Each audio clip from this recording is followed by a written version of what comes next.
Сәлеметсіздер ме, құрметті оқушылар. Кезекті өзіңіз пәніне қош келдіңдер. Бүгінгі сабағымыздың тақырыбы ойдың, сөздің және істің бірлігіндегі өмір.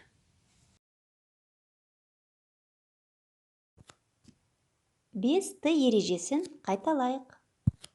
Бүгінгі сабағымызға дәйек сөз ретінде қазақтың ұлы ақыны Абай Құнанбаевтың мынандай дана сөздері алынған.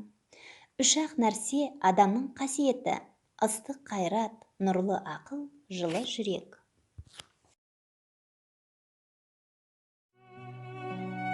Мейірімділік пен қайырымдылық қасиеттері барлық адамға тән емес, тіпті біздің заманда оның қажеті де жоқ дегенде естиміз. Алайда бұлай дейтіндер қатты қателеседі. Мейірімді, бауырмал, көмекке дайын тұратын адамдар қоғамның негізгі тірегі. Жақсылық жасаймын деген адам әрдайым амалын табады. Ал сол ізгілік бойыңыздағы мейірімділіктен туады. Мұндай лайықты қасиетке кез келген адам ие бола алады. Адамдар әртүрлі. Біреулер жастайынан өзгенің қайғысын бөлісуге, риясыз көмекке дайын болып өседі. Ал кейбіреулер керісінше әрекет етеді. Адамның мұндай болмысына генетикалық бейімділігі, тәрбие ерекшеліктері, кімдермен жақсы араласатыны және көптеген фактор әсер етуі мүмкін. Бұйрық бойынша мейірімді және қайырымды болу мүмкін емес.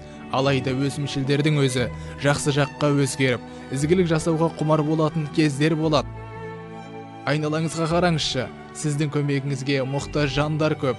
Бұл кез келген адам болуы мүмкін. Мысалы, қарт көршіңіз, жалғыз басты ана, қиын жағдайға тап болған танысыңыз. Оларға уақытыңызды бөліңіз. Көмегіңіз қажет емес пе екен? Сұраңыз. Қарт адамдарға сыртқа шығу қиын болса, азық-түлігін тасып беруге болады. Немесе дәрісін әкеліп беріңіз. Көмегіңіз болмашы болса да, бастысы жүректен шыққан ұсыныс болсын. Қоғамға, адамға пайдаңыз тисе, риза болып қаласыз. Бұдан кейін де қайырымды істерді жалғастыруға ықыласыңыз артады. Қайырымдылық пен мейірімділік адамға тек жақсы жағынан әсер етеді. Қоғам тек өзін ойлайтын адамдардан құралса, қандай болар еді? Біреудің көмегіне сену түгілі, қай жерде қастық жасап кетер екен деп күтіп жүру қандай әсерге бөлейді? Мұндай адамдардың ортасында өмір сүру қаншалықты қорқынышты? Ойланыңыз.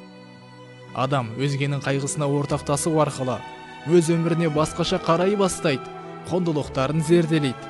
Оның жанға маза бермеген ойлары басқалардың қайғысының жанында түкке тұрғысыз болуы мүмкін.